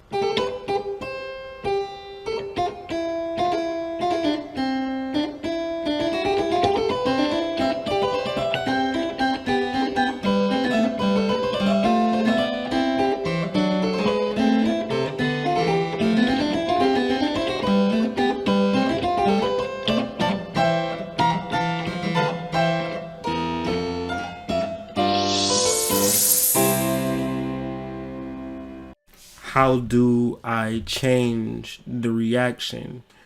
I can't. I can only change myself. And so I think in reference to teaching this lesson is that I'm learning from this lesson as I'm teaching it, because everything within me is like wanting to like jump off a rail like right now, but ultimately I understand that I have to keep my emotions in a particular frequency, in a particular vibration, but have the conversation through what I could potentially be feeling, right? But then understand that I don't have to make that choice of anger or frustration, because essentially, who am I going to be mad at? The internet or YouTube or whatever, I'm not really going to be mad at anybody particular. Like, I can't square up with nobody. I can't fight anybody. All I can have is an emotional reaction. Now, as opposed to having emotional reactions, we could begin to say, why am I having this emotional reaction? And if you could simply say why you're having an emotional reaction, then it's not an emotional reaction. And it's so crazy that if you could simply wrap your mind around it, how you feel and how other people feel, it's a complete mind game and complete inconsequential reality. Never is it an excuse to feel a certain type of way. You either observe and examine your emotional reactions or you don't, right? Because all emotions dissipate through observation. So we are never wounded by the past. That is emotion. Woundedness is an emotion that you've assigned to yourself, right? You could easily assign, I've healed from the past, even if you didn't, because you weren't wounded and you assigned that to yourself. So in reference to whatever you choose and what you assign to yourself, you ever seen people who ain't look good that imagine that themselves to look good? Meaning that they just assigned it to themselves. I'm a baddie. Like, you're not a baddie. How you gonna tell me I'm not a baddie? No, you're not a baddie, right? So, shout out to all my baddies out there. Good thing I got a touch screen. I guess that's the silver lining to to this whole entire thing. So, glamour.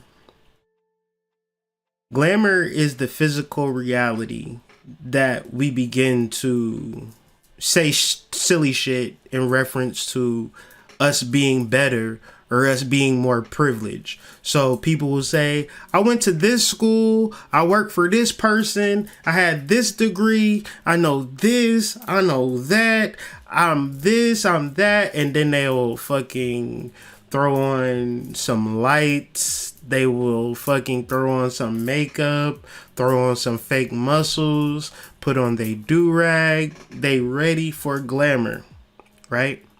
But in all of the posturing and glamour and all of that, they're not actually being honest about their ability to emotionally be intelligent or deal with if they are triggered, how do they respond? Do they respond healed when they are triggered, or do they respond still broken? So in reference to you getting into your law of attraction, it's essential that you do chakra work. Now, I just laid out here a very simple understanding of chakra work without even realizing that you're doing chakra work. So it's very simple. Ground, balance your emotions, show up, love others and self at equal measure, speak your truth, align with the moon, stay present. Ground, root chakra, balance your emotions, sacral chakra, show up, solar plexus, love others and self at equal measure, heart chakra, speak your truth, throat chakra, align with the moon, the pineal, third eye, stay present, the crown chakra. Okay? Very simple, but very hard to do in reference to glamour. When you are observing and loving something outside of yourself, even if it is your specific body, like just your body, like I don't care about nothing else as long as I look good, that's glamour. And generally, if you pick your partners based on, I don't know nothing else about him or her, but I just know that they look good, then you're never tapping in and tuning into any form of chakra work. You're just tuned in to the actual glamour. Okay? So, it's just 4 steps in identifying glamour, and then I'll come back with a part 2 of glamour next week.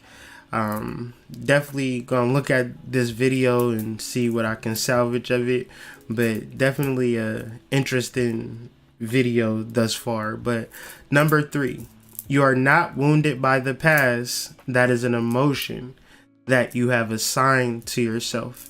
So it's very easy to make a list of all of the times you were wronged, all of the times that you were hurt, all of the times that you were pained, all of the times that negative things have happened to you that gives you the excuse to carry on the negative energy into the present. This is why it's very important to do chakra work. Not listen to chakra work, not talk about chakra work, but to do chakra work. That's why in Chakra Novas, if you get confused about it, the first 3 chapters give you exercises. Because if you do those exercises to help you If you don't understand what's being done, at least the exercises are a way to say, I am not wounded by the past.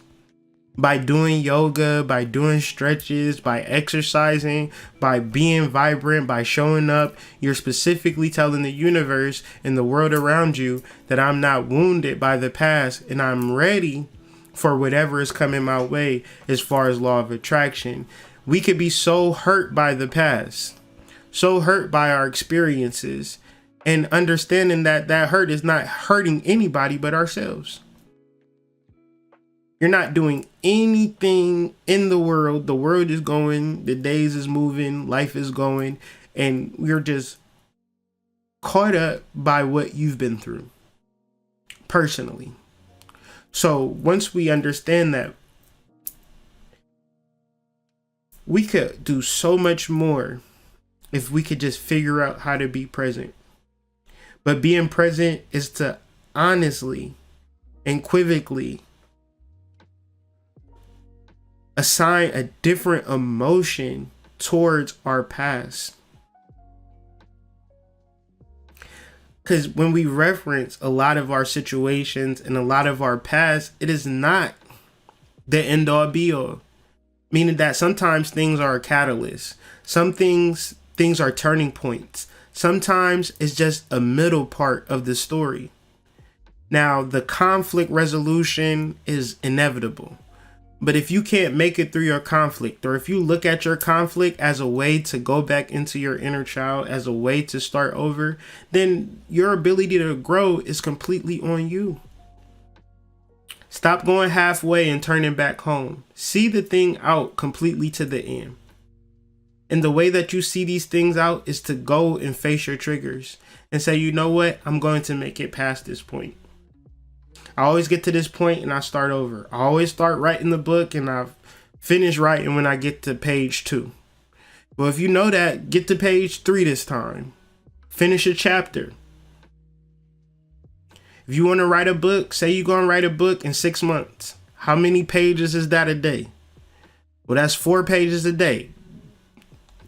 Tell yourself that you love yourself before you write that page. Always remember, oh, I love myself. Got to write this book. I'm in love with myself. I'm in love with my destiny. I'm in love with my vision. I'm in love with my end goal. And this is my plan. So be careful when you assign certain things to yourself in reference to your spiritual beingness, especially if it's negative. Because some of the concepts and some of the ideas that y'all have in reference to the spiritual journey, the ancestors be like, I don't know what the hell they be talking about or who they be listening to, but that's not nothing that we saying to them. And even deeper, some of y'all ancestors say y'all be more tuned in and tapped into people outside of you than it is to your specific ancestors. Meaning that your ancestors be wanting to talk to you all day, every day about all types of stuff. You just got to shut your mind off for a little bit. You need to shut that TV off for a little bit. Get off YouTube for a little while. Take a walk. You know your iPhone tell you your weekly screen time every week. So make sure you're reducing in that screen time and upping up your nature time, upping up your ancestor time. And then when you talking to your ancestors or you on the net or on the YouTube, you bring your ancestors with you. But you got to understand, there are so many solutions and positive energy out here. You would be following the blind, telling you that it's doom and gloom. Right? And the blind loves leading the blind. There's something weird about that.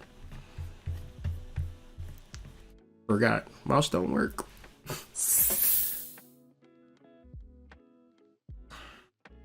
4. You are not the body. You are not the body. So when we deal with glamour, it's a lot of energies tied up into the specific body. Now, if the body is your vessel, the body is your temple, the body is your vehicle, the body is your rental, you should care for the body, you should love the body, you should honor the body, but in your love and honor and care, you are not the body. I say the moment that you begin to fully wrap your mind around your non-physical consciousness that exists in this moment, you might trip the hell out. Because in reference to the things that you're saying that you want and the things that you can have, you're limited by your understanding of self. The more that you tune in and tap into yourself, you realize all of the things that you will have in this lifetime. And it blows your mind. You begin to think, well, how would I be experiencing all of this in this one lifetime? And spirits might say, hey, you're going to have a schedule of all of the positive occurrences that's going to happen every day. Spirit has been telling me things such as you won't never even experience a bad day ever again. Your prosperity is about to reach another level. Your housing situation about to reach another level. Your business is about to reach another level. Your love life about to reach another level. It's about to be sexy time all day, every day. It's about to be money coming in before you even roll out of bed. And I'm thinking as a body, how would this ever happen? But at a spiritual level, I'm looking at it like, oh shit. The ancestors is not capping. The ancestors got an abundance and a prosperity that I was not even prepared for. All of this is outside of glamour though. Meaning that if I was to fixate and focus in on glamour, I would have got me something all right, something decent. But when I tune in and tap into this law of attraction from a spiritual perspective, I wouldn't never even get on here and lie to y'all about this type of shit. Because at the end of the day, I would never say much about law of attraction until ancestors told me that this is what it is. Because I'm not the type of person to say you can get this or you can get that. I feel somewhat uncomfortable about it. But I promise you, I've been manifesting at a high clip on areas that y'all not even going to believe. Y'all ain't going to believe it until I tell you. When we show up in our new set, in our new environment, and new things that like damn, huh? You done leveled up. Yes, I done leveled up. But this is what I've been trying to tell y'all every week when I'm doing this Law of Attraction series. It is crazy when you separate from the body. When you are bogged down by what the body can and can't have and what you can and can't do. And listen, at a spiritual level, you are goddamn King Kong, dog. You are amazing. At a human level, you just like everybody else. Right? And that's okay. Because everybody else is amazing too. But it just, when it comes to you and your understanding, it's specific to why is this a powerful understanding? Because in reference to glamour, if you are not the body, glamour is inconsequential.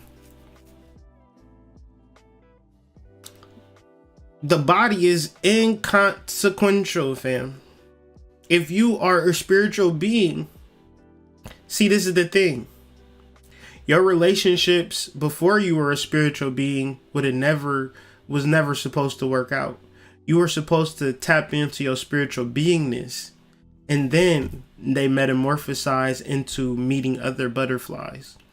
A majority of people will remain acorns, a majority of people will remain butterflies, but for the chosen few, that's why I never get caught up on views and things of that nature, because a majority of people just want to go to Lollapalooza and dance to some music. Very few are trying to transform and bring about an awareness of self. I'm sure you are like me, interested into the spiritual journey, and something about the phrase "know thyself" moved you and catapulted you into a deeper study, into a deeper understanding. And if that hasn't happened to you yet, let me be the introduction or the segue into what you came here to do. You came here to know thyself. And in reference to you knowing thyself, that is the most powerful thing that you can do down here. I would say even deeper, when you take a specific approach to learning or knowing yourself at a non-physical level, not as a woman. I'm gonna say something and it's gonna piss y'all off, but a lot of y'all try to integrate into female only spiritual systems. But at a spiritual level, there is no women, there are no men, there are only spirits. At a human level, we are confused. At a spiritual level, we know.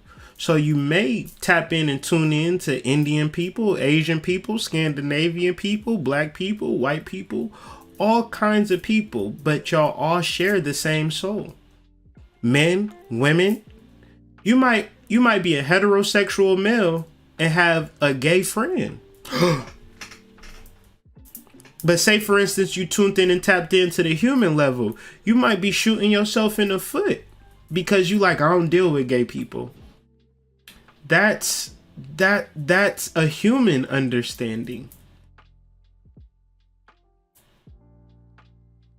Right? At a spiritual level, there are no women. Right? This is what we need to understand. We've evolved past that. We've created these concepts within our mind to subjugate us and to separate us from spiritual healing. This is just the facts. At a certain point, you would have to address the elephant in the room, which is the fact that you're not even a woman. You're not even a man. You're not even gay. You're not even straight. You're not even black. You're not even melanated. You're not even 5'2". You're not even 6'4". Everything about this physical world is an illusion, and your emotional reactions attached to the illusion are emotional illusionary reactions, or reacting to the illusionary world is an illusionary response. No matter what happens, until you can get past that, because of course you might feel emotionally triggered by a news story, but you only hearing the news story that happened in your local area. If you was to hear everything that happened today, you would go into analeptic shock and a seizure or something like that. You would break the fuck down because your mind couldn't even handle. Like literally, if you had to ingest every negative experience that happened in the world today, just today, your brain would dematerialize right in front of you. You would just break the fuck down, because there's no way that you should be able to live in a world where roughly 10,000 negative things happen. I mean, atrocities beyond the concept of thought. Meaning that if you were to engage in the reality of everything negative that's happening, say for instance, you were to engage in everything that was negative that was happening, just cancel Christmas, why don't you? So obviously we're at a level where we're not tuning in, we're having a selective tuning into. We're either tuning into destruction or we're tuning into creation. But either the destruction is the humanity, right? Humans destruct what spirit has created. So in reference to humans, would you be able to stop humans from destructing? No. Would you stop creating? No. Because you are in a creation mode. So this is why relationships are so important. This is why mixing is so important. This is why unconditional love is so important. Because this is your natural state of creation. Your natural state of creation is more of a sexual, love-making, tantric, sensual, romantic, hedonistic vibration. See, what society has done has tuned you and tapped you out of your tantric arts. And what I'm saying is that you tantra first. You divine word. In the beginning there was the word. You are all of that first. Meaning that the word creates the body. Sound creates figures and physical things of that nature. So in reference to you, you are sound. You are the voice that is coming out of your mouth. You are not the body. The voice is not attached to the body. The voice is a separate entity from the body. Think about it for a little bit. Your words, your inflection, your signs, your symbols. See, words are just signs and symbols that people don't even understand, right? I can say things in reference to spiritual metaphysics and occult, and people will just be like, I don't understand what you're saying. Because every word is a sign or a symbol. There is no matter of fact word. Name a word, say for instance, water, right? That's only if you understand English. If I go to a Senegalese village and I'm saying, hey, I need some water, they don't know what I'm saying. It's only based upon the level of comprehension that one has. So when we look at life, we could always be tricking ourselves. We could always be fooling ourselves until we come into ourselves and tap into our understanding. Now, how we look at life is based upon we understanding that we are consciousness. We understanding that we are voice. We are understanding that we are non-physical inhabitants of a rental car. I guarantee you life becomes a little bit more easier from that perspective. Only when you think you are the body, you think you are a mother, you think you are a woman, you think you are a man, you think you are a father, now everything is complicated. Because first of all, you had no control or no say-so on nothing that was ever going to happen as far as partum. That's pheromones, right? Pheromones release. Hit the dude's nose. The dude then says, hey, I like you. I want to get your number and go out on a date. Now, as you guys sit on the date, your organs are calibrating and setting up the fuck for the night, right? It's sending different signals to the brain. Oh, my mama out of town. We can go to my mama place. Ooh, I'm so happy I wore my sexy panties today, right? Y'all just eating, talking, and the inner is already setting up and already foregoing, right? You go into his mama house. Soon as you walk into the mama house, y'all going at it, right? Just going at it. Ripping. Oh, you don't got on no panties? Oh, my good. You're going crazy, right? Then he ejaculates in you. The body's so smart that it magnetizes one special sperm. And then the body then sends out other signals. All right, we about to reorganize our body. And changes and shapes out the whole body for a baby to come out. And then changes and shapes the body back. We are never thinking on this level. Meaning that our consciousness, even though that is a consciousness, even though that is a thought, our ability to tune into that is supreme. Meaning that that's just having a baby. But your body is always thinking 10 steps ahead of you anyways. So in order to tap into your psychic functions, in order to understand your law of attraction, your personal law of attraction, it is not about you studying this, you studying that. I don't know what I should do. Is there a good book to read? No, you are the book. You need to study yourself. You need to understand that you are a non-physical spiritual entity inhabiting the body. There is not a lot of shit out here. It's only you and your perspective and your understanding. There is no magical spiritual hotepery situation. There is no magical spiritual leader. I can't even keep my fucking stream healthy. You know I'm not special. I just hope that one person understands the message that I brought forward today. Just one person. I do all of this for one person, dog.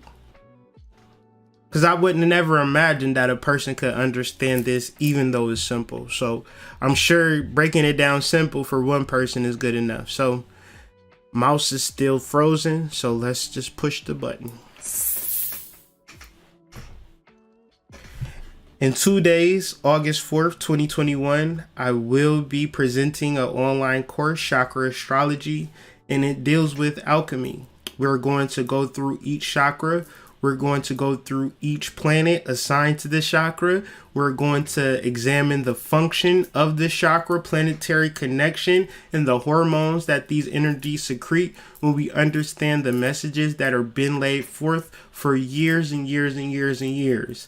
Now, none of this stuff is abstract. All of this stuff is direct. And just because we don't know it does not mean that we will never figure it out. When we reference mysteries, mysteries are to be solved. And so when I reference this ChakrAstrology course that's taking place August 4th, 2021, do not ask me about signing up. Don't ask me about nothing about it. Synchronicity University, ask them. Because I'm just a hired help. I'm just a speaker. I'm just a lecturer. It's not my platform. It's just somebody that I'm working for. And so what comes with the course is a 90-minute lecture and a free handbook.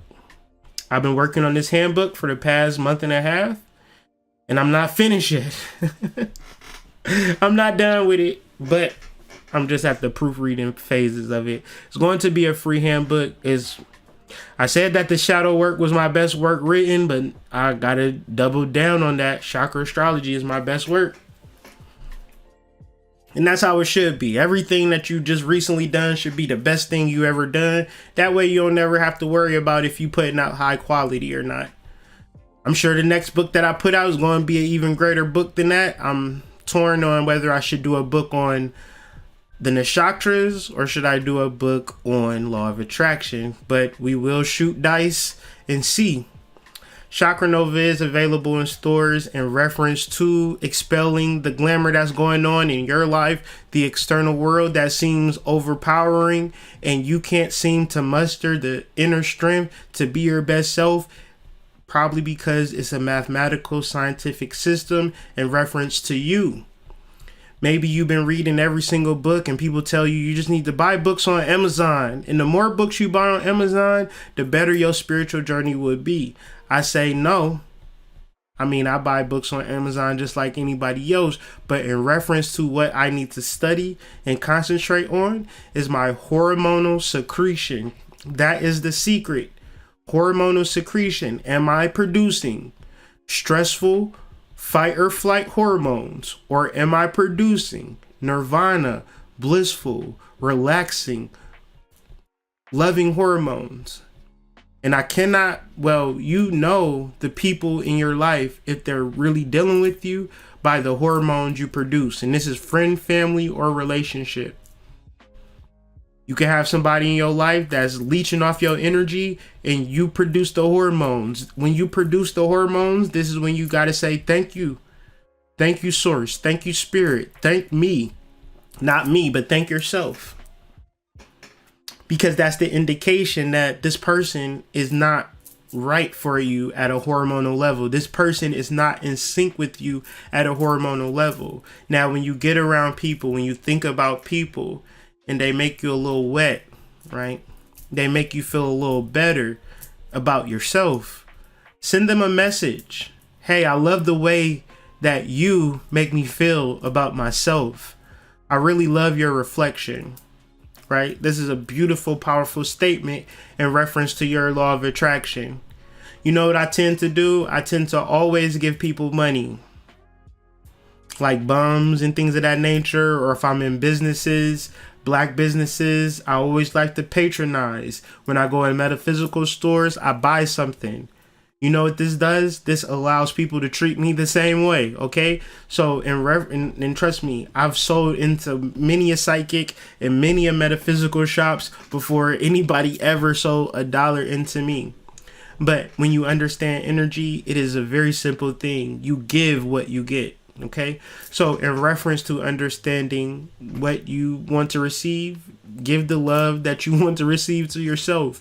Give it to yourself in abundance. I mean, brush that beard, brush that hair, get those eye boogers out your eye, you know, and people will start to, brush your beard and brush your hair for you, if you know what I'm saying.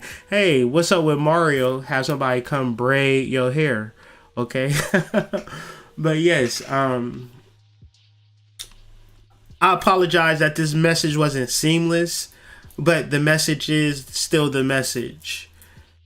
the way that we balance our internal organs and our internal endocrine system over our fight or flight, or our ability to say, you know what, I love the fuck out of you. And I'm so happy to be spending this moment in time with you that I just want to do this forever, you know? And whenever I get a little off, I'm going to remind you how much I love you. And of course, you could be talking to yourself, or you can be talking to your partner, right? Your divine partner, your divine reflection. Don't look at your divine reflection and say, I hate you for something that you do, because you're not perfect. So don't cast stones and things of that nature. The reason why is because it becomes a hormonal secretion for you. And, you know, a lot of people imagine that they above and beyond this, but I talk to people every day, and it's that past relationship hurt that's blocking everybody from their spiritual gifts. So Chakra Nova is in store, shadow work is in store. So I'm attempting to assist people in the modality of self-healing and self-care, but you know, you can imagine that somebody else could heal you better than you can heal yourself, and that's where we're going to differ. So what I love to say,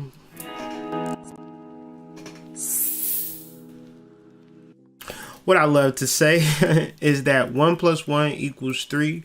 You never know what you can manifest when you have somebody in your life that is whole and tapped in and tuned into their soul. I guarantee you, doing this spiritual work with your partner, with your divine twin flame, with your friend, with your homie, with your sister, no, you're tuned in and tapped into being whole. She or he is tuned in and tapped in and being whole. You will manifest at a high level. You will get what you want. But when you are whole and your partner is a 0, you will either end up where you left off, or you will be even worse, at a 0 with them. You might be on the corner of the stoop drinking beers with the people that you used to talk down on. So with all of that being said, do not think that you can do this thing by yourself, nor do you think you can sun people all day and be telling them what they need to do. The reality of 1 + 1 = 3 is that in love with people need to meet with other in love with people, and love is creation, and what tends to happen with creation and love is manifestation. It's a natural process. In the reference of loving my wife, just loving her so much, I tend to want to make love to her. And in the space of making love, you know what we make? We make children. We got to be careful with that, but I'm saying it's a natural process when you love people. Now, I'm challenging y'all to establish love in your relationship so deeply, so transparently, so open that it begins to manifest more love in your life. And if that don't work for you, you definitely can get your money back from this video. And with that being said, y'all have a wonderful day, morning, evening.